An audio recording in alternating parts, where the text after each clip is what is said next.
तो ये पूरा के पूरा जो चैप्टर है लाइफ प्रोसेसेस, ठीक है, वो 4 पार्ट्स में डिवाइडेड था. First was nutrition, second was respiration, third was transportation, and now fourth one is excretion. ठीक है, तो उसमें से हमारे 3 पार्ट्स हो चुके हैं. तो with completion of this topic हमारे पूरे सिलेबस का सबसे बड़ा चैप्टर कंप्लीट हो गया. ठीक है, हमारे पूरे साइंस के सिलेबस का ये सबसे ज्यादा, मतलब बायोलॉजी में सबसे ज्यादा टफ चैप्टर था.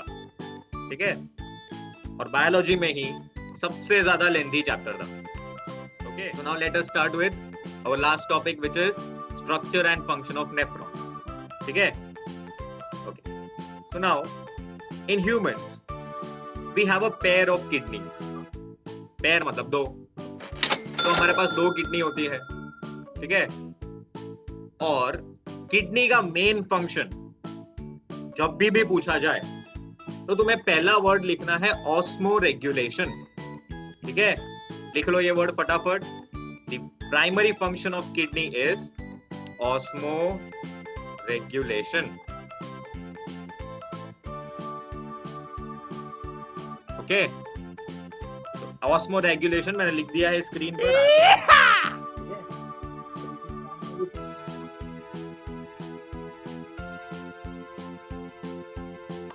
किडनी.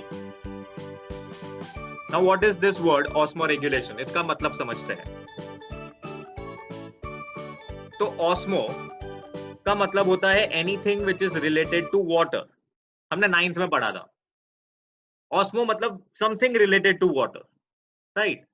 तो वाटर का रेगुलेशन मतलब maintaining the water level in your body. ये हो गया फंक्शन किडनी का. अब तुम ये आर्ग्यू कर सकते हो कि सर हमने तो पढ़ा था कि एक्सक्रीशन होता है मेन फंक्शन, राइट? पर किडनी एक्सक्रीशन से पहले फिल्ट्रेशन करता है. तो सेकेंड फंक्शन अगर तुमको पूछा जाए किडनी का तो वो हो जाएगा फिल्ट्रेशन. मैं ऑर्डर में बता रहा हूं in their importance. The first one is osmo regulation, the second one is filtration, and third one is excretion. ठीक है, तो जब ऐसा कुछ पूछा जाए तो यू हैव पॉइंट्स. अभी किडनी का एक और बहुत इंटरेस्टिंग फंक्शन होता है. ठीक है, लिखो, it maintains the pH of the blood. ठीक है, it maintains the pH of the blood, जिसमें पी स्मॉल लिखोगे, एच कैपिटल लिखोगे. ठीक है,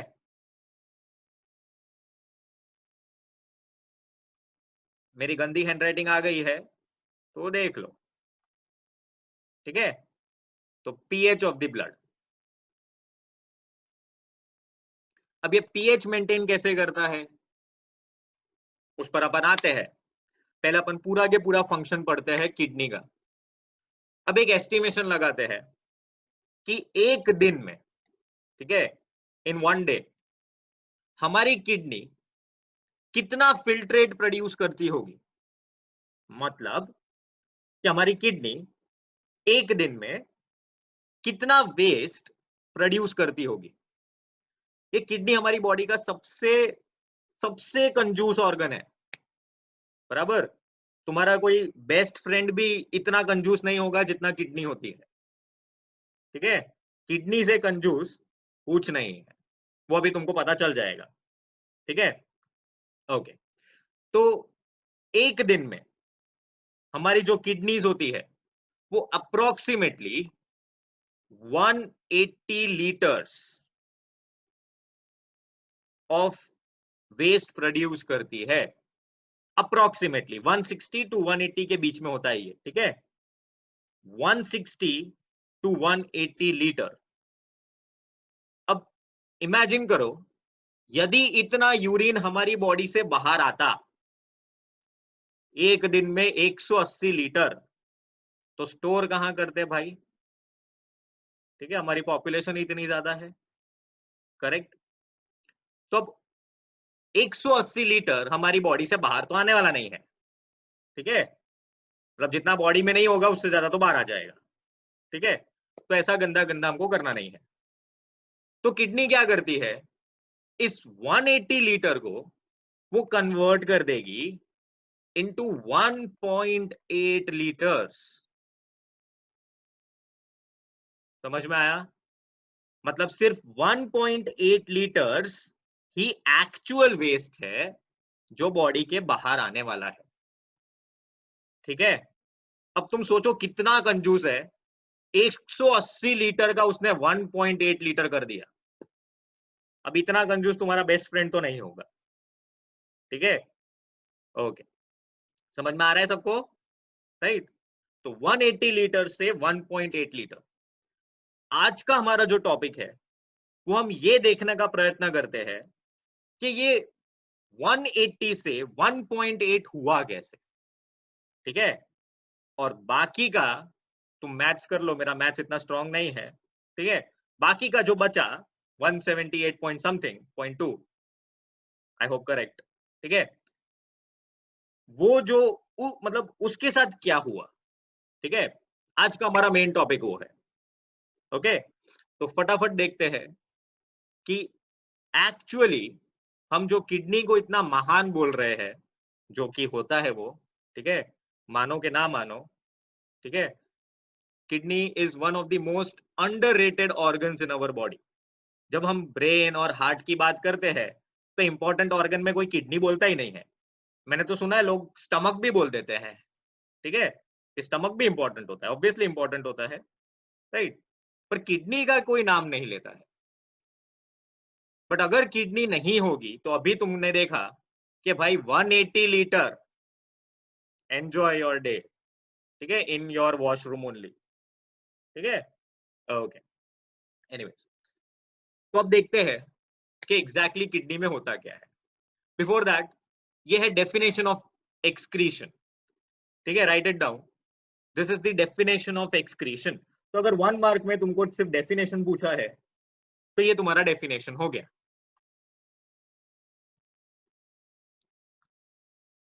Our urinary system consists of the following parts.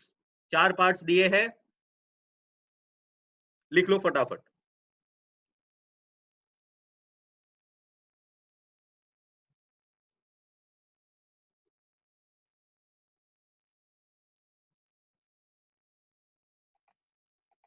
Okay, a pair of kidneys, pair of ureter, pair मतलब दो दो होंगे ऑब्वियसली। ठीक है, किडनी का जो शेप होता है वो बीन शेप्ड होता है। आयरनी है कि हम बीन को किडनी शेप बोलते हैं और किडनी को बीन शेप बोलते हैं, बट तुम्हें पता है हम क्या बोल रहे हैं। ठीक है, ओके, यूरिनरी ब्लैडर होता है जहां पर यूरिन स्टोर होगा, एंड एक यूरेथ्रा होता है जहां से बाहर आएगा यूरिन। ठीक है, ओके, तनय हम आ रहे हैं उस पर। ठीक है, you are absolutely correct, but उसको हम एक वर्ड बोलते हैं, ठीक है, जो तुमने लिखा उसको सिलेक्टिव रीएब्जॉर्प्शन बोला जाता है। ठीक है तनय, हम उस पर आते हैं। ओके, तो ये हो गया तुम्हारा main definition of excretion and हमारे यूरिनरी सिस्टम के कंपोनेंट्स क्या क्या है। ठीक है, तो फाइनली तुमको इतना तो पता चल गया। ओके, अब किडनी का डायग्राम देखते हैं, थोड़ा भयानक लगेगा पर मजा आएगी। ठीक है, ओके, तो ये आ गया तुम्हारा किडनी का डायग्राम। बड़ा प्यारा डायग्राम है ये। ठीक है, बहुत स्वीट डायग्राम है। सो अब इस डायग्राम को ध्यान से देखो। ठीक है, तो तुम्हें दिख रहा है कि पोस्टीरियर वेना कावा करके कुछ लिखा है। पोस्टीरियर मतलब इंफीरियर वेना कावा। ठीक है, it is inferior vena cava. तो यहां पर इंफीरियर वेना कावा दिख रही है तुमको। अब इंफीरियर वेना कावा जितना भी बॉडी के अंदर वेस्ट है, ध्यान से सुनना, बॉडी का जितना वेस्ट है वो सारा के सारा फिल्ट्रेशन करने के लिए किडनी में आने वाला है। बराबर, तो अब मैंने बताया था कि veins will bring blood towards the sorry हाँ towards the heart. Correct, veins will bring blood towards the heart. Correct, okay, and arteries will bring blood away from the heart. will take blood away from the heart. बराबर, इतना याद है तुम लोगों को?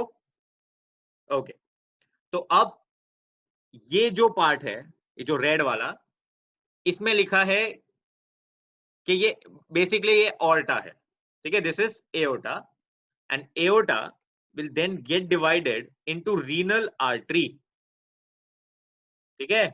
Aorta के अंदर से सब डिवीजन होगा, मैंने बताया था ना, arteries, arterioles and so on, right.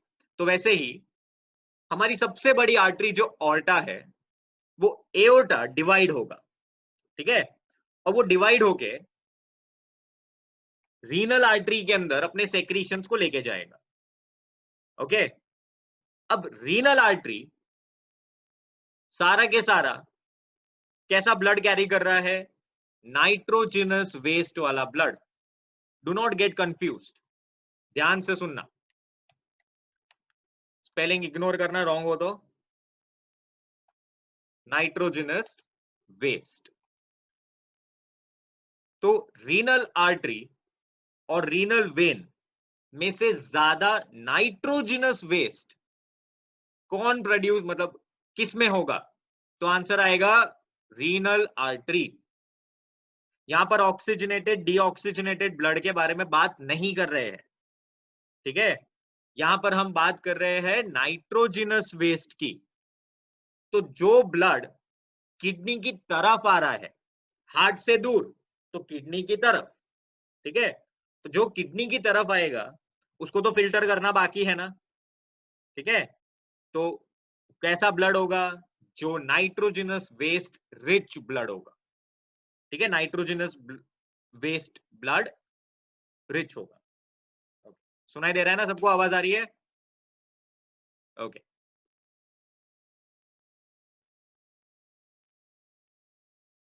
Okay, समझ में आ गया सबको? पक्का? आई बी एक्सप्लेनिंग दिस प्रोसेस धीरे धीरे। तो सबसे पहले जो नाइट्रोजिनस रिच ब्लड है वो कहां से आएगा? एओर्टा से आएगा और रीनल आर्टरी में जाएगा। Renal artery will enter into your kidney, ठीक है, रीनल आर्टरी कहां पर एंटर करेगा? किडनी में। किडनी के अंदर आर्टेरियोल्स होंगे, ठीक है, arteries will divide into arterioles, तो आर्टेरियोल्स होंगे। अब किडनी के अंदर क्या प्रोसेस होता है?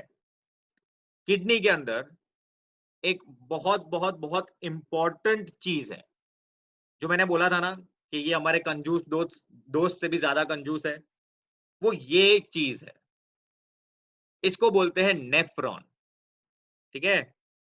मैंने कोई स्पेलिंग में एरर नहीं मारा है, न्यूरॉन नहीं है, नेफ्रॉन ही है, ठीक है। तो आज का हमारा जो टॉपिक था which is structure and function of nephron, अब जाके स्टार्ट होगा। ये तो सिर्फ खिंच मतलब एक इंट्रोडक्शन था। तो फटाफट ये डायग्राम देख लो। अगर तुम्हें एग्जाम में पूछा जाए कि ह्यूमन यूरिनरी सिस्टम ड्रॉ करो, तो तुम्हें ये वाला डायग्राम ड्रॉ करना है, ठीक है। तो अब अपनी नोटबुक्स और पेंसिल या तो पेन साथ में रखना, because you will be also drawing साथ साथ में, तुम नेफ्रॉन साथ साथ में ड्रॉ करते जाओगे, ठीक है।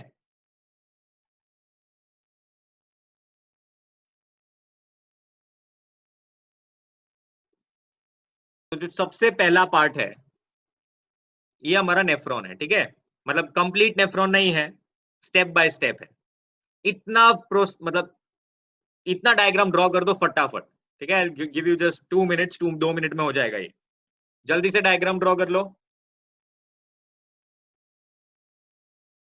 This is not complete, I repeat, this is not complete, this is just step, okay. So ये है nephron. Nephron is the structural and functional unit of kidney, ठीक है। Nephron is the structural and functional unit of kidney, ये चीज याद रखना, ठीक है, ओके। अचानक से डायग्राम चेंज हो गया, थोड़ा ज्यादा इंफॉर्मेटिव हो गया, ठीक है। अब हम फंक्शन ऑफ नेफ्रॉन को थोड़ा डिटेल में पढ़ेंगे कि नेफ्रॉन एग्जैक्टली वो 180 लीटर को 1.8 लीटर में कन्वर्ट कैसे करता है, ठीक है। तो यहां पर कुछ गंदी गंदी चीजें मैंने लिखी है, पहले देख लेते हैं वो क्या है। सबसे पहले ये जो दिख रहा है एफेरेंट आर्टेरियोल, ठीक है। तो जो रीनल आर्टरी ने ब्लड पहुंचाया किडनी तक, वो एफेरेंट आर्टेरियोल के थ्रू एंटर करेगा नेफ्रॉन में, ठीक है। किसके थ्रू एंटर करेगा?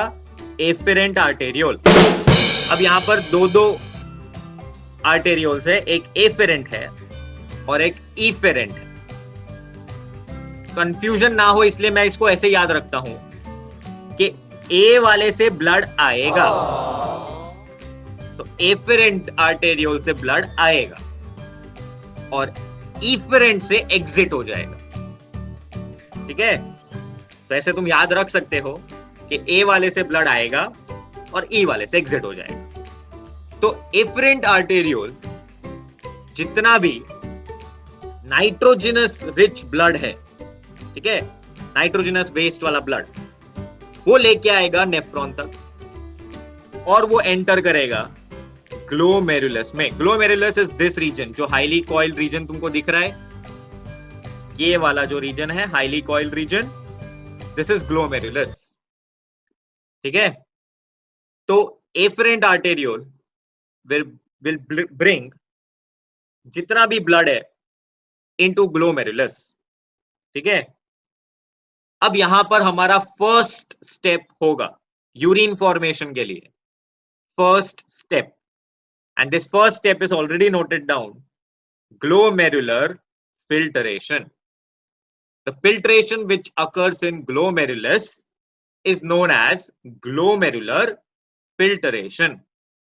यहां पर होता क्या है, ध्यान से सुनना। हमारे ब्लड के अंदर होता है WBC, RBC, प्लेटलेट्स, प्लाज्मा, और प्लाज्मा के अंदर सारे के सारे जात जात के मटेरियल्स होते हैं, ठीक है। अब RBC, WBC और प्लेटलेट्स के अलावा ब्लड का जितना कंटेंट होगा, मतलब प्लाज्मा में जो कुछ भी होगा छोटू से छोटा, वो सारा के सारा फिल्टर आउट हो जाएगा और एंटर करेगा बोमैन्स कैप्सूल के अंदर, ठीक है।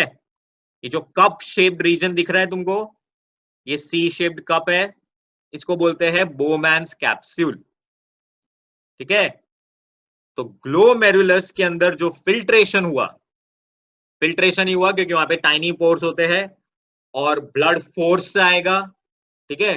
तो जब फोर्स से आएगा तो ग्लोमेरुलस के अंदर क्या होता है, वो टाइनी पोर्स में ब्लड, मतलब जितना भी कंटेंट होगा प्लाज्मा का, वो सारा के सारा स्क्वीज आउट हो जाएगा।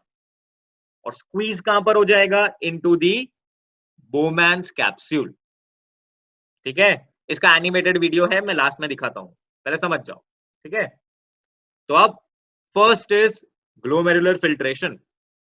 The filtration which occurs in the glomerulus of kidney is called glomerular filtration. All the contents of the blood except these blood cells are squeezed into the Bowman's capsule for further processes. ठीक है, समझ में आया? तो this is your first step. अच्छा, class के starting में ही मैंने बता दिया था कि भाई ऑस्मो रेगुलेशन बहुत इंपॉर्टेंट है। तो ये लो आ गया ऑस्मो रेगुलेशन, ठीक है। अब ऑस्मो रेगुलेशन के अंदर होगा क्या? 2 minute, I will be solving your doubts. पहले लेट मी कंप्लीट, ओके। अभी तक हमने इतना पार्ट देख लिया नेफ्रॉन का, ठीक है, इतना पार्ट कंप्लीट हो गया। अब इस पार्ट से जब हम इस पार्ट में आए तो अचानक से डुब रोलर कोस्टर जैसा एक नीचे की तरफ स्ट्रक्चर आया, इस स्ट्रक्चर को हम बोलते हैं डिसेंडिंग लिम्ब। Why descending? क्योंकि जितना भी यहाँ पे फिल्ट्रेट्स होंगे वो नीचे की डायरेक्शन में जा रहे हैं, करेक्ट? इसलिए हम इसको बोलते हैं descending limb, limb arm, ARM arm, right? But किसका लिम्ब? लूप ऑफ हेनले का। This entire loop like structure is called loop of Henley. और ये जो लिम्ब है इसको हम बोलते हैं descending limb of loop of Henley. ठीक है, ओके। अब तुमको यहाँ पे ध्यान से देखो तो मैंने ये वाले पार्ट को थोड़ा ज्यादा डार्क किया है, इतना डार्क ये वाला पार्ट नहीं है, राइट? ये डार्क करने का मेन रीजन ये है कि ये जो डिसेंडिंग लिम्ब है it is impermeable to salts. Impermeable मतलब सॉल्ट्स को यहां से बाहर जाने की अनुमति नहीं है, ठीक है? सॉल्ट्स यहां से बाहर नहीं जा पाएंगे। However descending limb is permeable to water, इसलिए तुम्हें दिख रहा है यहां से वाटर तो बाहर जा रहा है, ठीक है? समझ में आया? ये इंपॉर्टेंट इसलिए है कि ऑस्मोसिस एक बहुत बहुत इंपॉर्टेंट प्रोसेस होता है। यदि हमारी बॉडी के अंदर पानी ज्यादा हो जाएगा तो तुमने पढ़ा है hypertonic, hypotonic, isotonic solutions, our cells can swell up and blast or they can shrink and die। दोनों ही केसेस हमारे लिए जानलेवा है ऑब्वियसली। तो हमारी जान ना जाए इसीलिए नेफ्रॉन ऑस्मोसिस का इतना अच्छा ज्ञान रखता है, ठीक है? तो नेफ्रॉन ने क्या किया, वाटर और सॉल्ट लेवल को बैलेंस करने का जिम्मा खुद उठा लिया, ठीक है? एक और बहुत इंटरेस्टिंग बात, यहां पर कोई नर्व इंपल्स काम नहीं करेगा, नेफ्रॉन अपना फंक्शन खुद करते हैं। By the way I forgot to mention you have billions of nephrons, ठीक है? बहुत सारे नेफ्रॉन होते हैं तुम्हारी बॉडी में, बॉडी मतलब ऑब्वियसली किडनी में, ओके। तो यहां पर उसने क्या कर लिया, water and salt level balance करने का काम उसने अपने ऊपर ले लिया। मतलब जितना पानी बॉडी के अंदर जा रहा है, ये बॉडी के अंदर जा रहा है, ठीक है, ये जो एरो मारा है, उतना ही सॉल्ट बॉडी के अंदर जाना चाहिए। समझ में आया? ताकि आइसोटोनिक सॉल्यूशन बना रहे और सेल्स को ज्यादा प्रॉब्लमैटिक सिचुएशंस ना सहन करनी पड़े। तो नेफ्रॉन भी बड़ा स्मार्ट है, ठीक है, ओके। तो write it down that descending limb of loop of Henle is impermeable to salts like NaCl but is permeable to water।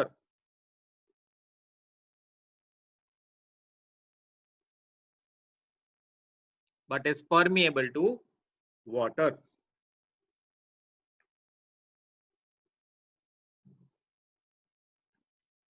Okay, अब जब यहां से वाटर बाहर आ गया, ठीक है, तो ये जो रीजन बचा यहां पर सॉल्ट का कंसंट्रेशन बढ़ जाएगा, ऑब्वियस सी बात है, पानी तो बाहर आ गया, तो यहां पर हाईली सॉल्टी रीजन होगा, ठीक है?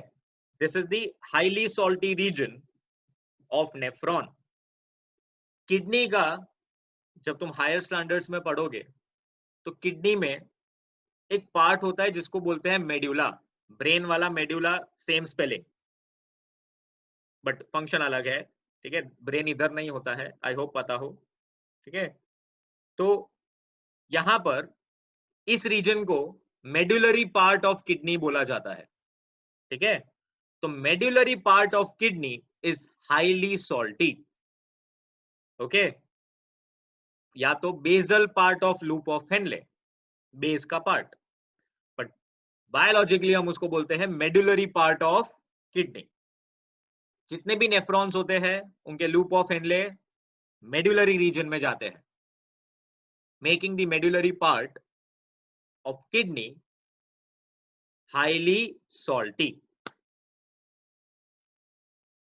ओके, अब यहां से जो फिल्ट्रेट हुआ वो ऊपर की डायरेक्शन में आया, इसलिए हमने इस लिम्ब को नाम दे दिया ascending limb of loop of Henley. Okay, पहले हमने नाम दिया था डिसेंडिंग लिम्ब, अब हमने नाम दे दिया असेंडिंग लिम्ब। ठीक है, ओके। तो ascending limb of loop of Henle exact opposite, ascending descending are opposite words, तो उनका काम भी ऑपोजिट होना चाहिए, लॉजिक। तो यहां पर क्या होगा, descending limb was impermeable to salts but was permeable to water। यहां पर उल्टा, ठीक है, इधर क्या होगा, the ascending limb is permeable to water, permeable to salts but is impermeable to water। Write it down, the ascending limb of loop of Henle is permeable to salts but impermeable to water। मतलब यहां से और water बाहर नहीं आएगा।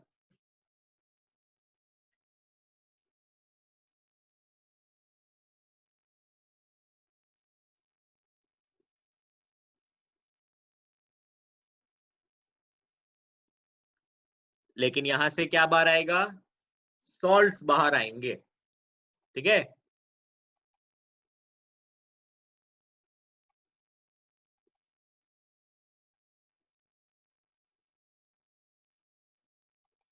Okay, now you can see कि यहां से असेंडिंग लिम्ब में से NaCl बाहर आ रहा है। ठीक है, ये आयनिक फॉर्म में बाहर आएगा।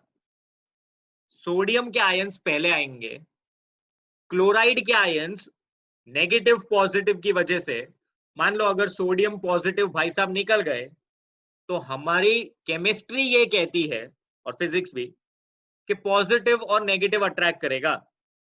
तो जब सोडियम आयन बाहर जाएगा तो क्लोराइड आयन उसका पीछा करेगा, combining to form NaCl obviously which is salt. तो जितना वाटर बाहर आया है उतना ही NaCl बाहर आएगा। अब बच्चों यहां पर एक बहुत इंटरेस्टिंग मैकेनिज्म है ये, ठीक है, तुम्हारे सिलेबस में तो नहीं है ये चीज, but just visualize this thing. एक साथ मिलियंस ऑफ नेफ्रॉन फंक्शन कर रहे हैं प्रिसाइजली विदाउट एनी फेल। उनको एग्जैक्टली पता है कि बाजू वाले नेफ्रॉन ने कितना वाटर और कितना सॉल्ट बैलेंस किया है, उस हिसाब से दूसरा नेफ्रॉन अपना मैथ्स लगाता है एंड इट नेवर फेल्स। ठीक है, this is the efficiency of your kidney, of your nephron. इसलिए मैंने बोला था इसको बहुत अंडर एस्टिमेट कर दिया हमने। ठीक है, इतना फंक्शन तो हार्ट नहीं करता है जितना ये कर गया, right. Okay, so next part, ascending limb से चढ़कर जो फिल्ट्रेट है वो एंटर करेगा इनटू नेक्स्ट कॉन्वुलेटेड रीजन। ये भी एक कॉन्वुलेटेड रीजन है। ठीक है, तो next convoluted region is called DCT और डिस्टल कॉन्वुलेटेड ट्यूब्यूल। DCT और distal convoluted tubule. Distal word इसलिए क्योंकि यहां पर काफी हद तक हमने ब्लड को क्लीन कर दिया है। जितना काम की चीजें थी वो इफेरेंट आर्टेरियोल में जाती रही, और जो नाकामी चीजें हैं जैसे यूरिया, केरेटिनिन, ठीक है, ये सारी के सारी चीजें अभी भी नेफ्रॉन में है। ठीक है, ओके। नेक्स्ट जो चीज आती है इसको बोलते हैं secretion. The fourth step, step 4 is called secretion. Secretion मतलब अभी भी चांस है यदि कोई हार्मफुल वेस्ट इफरेंट आर्टेरियोल में भूल से चला गया, या मान लो कि कभी कभी ऐसा होता है कि तुमने पानी एक्सेसली पी लिया, तो अब वो एक्सेस पानी का नेफ्रॉन को जरूर नहीं है, तो वो क्या कर देगा, जो नकामी वस्तुएं हैं, वेस्ट, ठीक है, उन सबको इंसर्ट कर देगा इनटू डीसीटी। इसको बोलते हैं secretion. Secretion of substances which are not useful will get diffused into DCT। ठीक है, यहां पर कौन से सब्सटेंसेस सेक्रीट होते हैं? एक होता है हाइड्रोजन के आयंस, मतलब एसिडिक, मतलब एसिड्स, बेसिकली हाइड्रोजन के आयंस, और पोटेशियम के आयंस। देखो बॉडी को हमसे ज्यादा केमिस्ट्री पता है। कैसे? कि भाई साहब पोटेशियम आयंस यहां पर रीएब्सॉर्ब हुए थे। मैंने बोला था पोटेशियम के सॉल्ट, सोडियम के सॉल्ट्स, तो पोटेशियम सॉल्ट्स यहां पर रीएब्सॉर्ब हुए थे, अब यहां पर वापस सेक्रीट हो गए। ठीक है, ये पोटेशियम इस डायरेक्शन में जाएगा, ठीक है, तो वापस सेक्रीट हो गए, तो पोटेशियम को निकाला ही क्यों? भाई ये जो प्रोसेस है यहां पर, यदि सोडियम और पोटेशियम में ऑप्शन मिले तो पोटेशियम इज मोर रिएक्टिव, तो बॉडी पोटेशियम को खींचेगी, और पोटेशियम के साथ क्लोरीन मिक्स होगा तो भाई साहब KCl बन जाएगा, पोटेशियम क्लोराइड, जो हमको नहीं चाहिए। तो बॉडी स्मार्ट है, पहले पोटेशियम को उठाओ, फिर बाद में लास्ट में उसको ड्रॉप कर दो। ठीक है, पोटेशियम का एक और बहुत इंपॉर्टेंट यूज होता है, potassium is used in active transport. ठीक है, एक्टिव ट्रांसपोर्ट में पोटेशियम यूज होता है, और अगर पोटेशियम नहीं होगा तो हम सोच नहीं पाएंगे, क्योंकि न्यूरॉन्स, माइंड, नेफ्रॉन नहीं, न्यूरॉन, ठीक है, न्यूरॉन के वर्किंग के लिए पोटेशियम आयंस चाहिए। ठीक है, अगर पोटेशियम आयंस नहीं होंगे तो न्यूरॉन्स काम नहीं कर पाएंगे। तो एग्जाम से पहले थोड़ा पोटेशियम खा के जाना, एलिमेंटल फॉर्म में नहीं। ठीक है, किसी न्यूट्रिएंट के फॉर्म में। ठीक है, ओके, तो तुम्हारे न्यूरॉन्स से मस्त काम करेंगे। ओके, ठीक है, फिर अब जितना चीजें होने वाली थी वो हो गई। ठीक है, फिल्ट्रेशन हो गया, रीएब्जॉर्प्शन हो गया, ऑस्मोरेगुलेशन हो गया, और सेक्रीशन हो गया। अब जो भी ब्लड, मतलब ये जो ग्लूकोज है, ये सब इफेरेंट आर्टेरियोल में गया था, वो इफेरेंट आर्टेरियोल यहां पर खत्म होके ज्वाइन कर जाएगी रीनल वेन को। ठीक है, it will join and go into renal vein. ठीक है, efferent arteriole will join into renal vein. ठीक है, ओके, और जो भी चीजें बची, क्या बचा? यूरिया, केरेटिनिन, अभी भी कुछ अमाउंट ऑफ वाटर, एंड अभी भी कुछ अमाउंट ऑफ सॉल्ट। तो ये सारी के सारी चीजें जाएगी last part of nephron, which is called collecting duct। Collecting duct पे भी मैंने बोला था बॉडी कंजूस है, तो कंजूसाई तो करनी पड़ेगी। ठीक है, अब यहां पर भी एक्वापोरिन्स प्रेजेंट होते हैं। पोर मतलब ऐसे छोटे छोटे छेद, एक्वा मतलब वाटर, तो जिस पोर में से वाटर डिफ्यूज होने वाला हो उसको एक्वापोरिन बोलते हैं। मतलब अगर अभी भी किडनी को लगता है कि नहीं यार, कशिश की बॉडी में पानी कम है, तो मेरे नेफ्रॉन क्या करेंगे, जितना पानी हो सके उतना खींच लेगा। ठीक है, तो यहां से वाटर बाहर आता रहेगा। समझ में आ गया? ठीक है, अभी फटाफट एक एनिमेशन है जिससे तुम्हारा पूरा कंसेप्ट क्लियर हो जाएगा, बट बिफोर दैट वापस से मैं बता रहा हूं, ध्यान से सुन लेना। जिसने नहीं लिखा है वो ये नेफ्रॉन ड्रॉ कर लो, ठीक है, ये रहा, ठीक है। तो नेफ्रॉन ड्रॉ कर लो फटाफट। Okay, first is glomerular filtration, the filtration that occurs in the glomerulus of the kidney, of the nephron. Entire blood moves into efferent arteriole to the glomerulus of the nephron. Entire content of the blood apart from WBC, RBC and platelets, matlab blood cells, are squeezed into Bowman's capsule. ठीक है? The blood cells will move out of glomerulus through efferent arteriole. A वाले से blood आएगा, E वाले से exit होगा, ठीक है? The entire content of the blood, the filtrate, moves into PCT, which is the proximal convoluted tubule, ठीक है? Where the second part or the second step, which is tubular reabsorption, will occur. Reabsorption of glucose, bicarbonates, amino acids will occur. Okay. The filtrate then moves into descending limb of loop of Henle, which is permeable to water but impermeable to salts, making the basal part of kidney or the medullary part of kidney highly salty. Then the filtrate moves into ascending limb, which is permeable to salts but impermeable to water. The filtrate then moves into DCT, where the fourth step occurs, which is secretion. Secretion of hydrogen, potassium ions will occur. ये arrow उल्टा है, ठीक है ना? ठीक है. And then all the contents which are left of urine are collected into the collecting duct, where aquaporins are present, okay, which will allow certain amount of water to exit.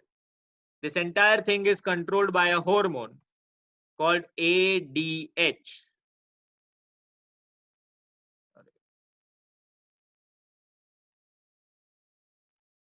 ADH, ठीक है?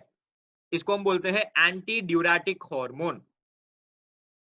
Anti diuretic hormone, okay, ठीक है. So now फटाफट हम वो video देख लेते हैं जल्दी से, and then I will be taking your doubts.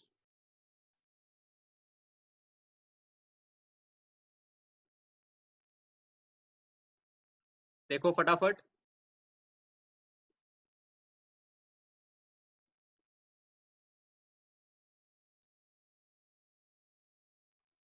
Bowman's capsule के अंदर जितना भी फिल्ट्रेट था वो एंटर किया, ठीक है, स्क्वीज हुआ, and now this filtrate will move and will go into your PCT, which is proximal convoluted tubule.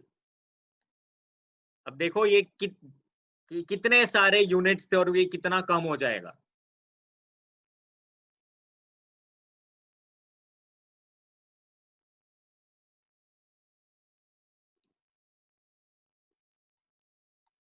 Okay, ये जो लास्ट में आया ये हमारा यूरिन होता है. Urine contains nitrogenous waste, and nitrogenous waste are generally in form of urea.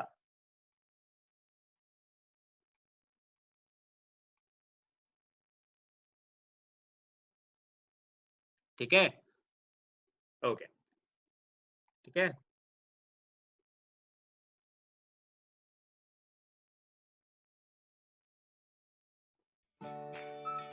Two major steps, ultrafiltration and reabsorption, ठीक है. I'll be explaining this थोड़ी देर बाद, पर अभी हमने ये ऑलरेडी कर लिया है, सिर्फ नाम मिल गया है तुमको, अल्ट्राफिल्ट्रेशन एंड रीएब्जॉर्प्शन, ठीक है, ओके.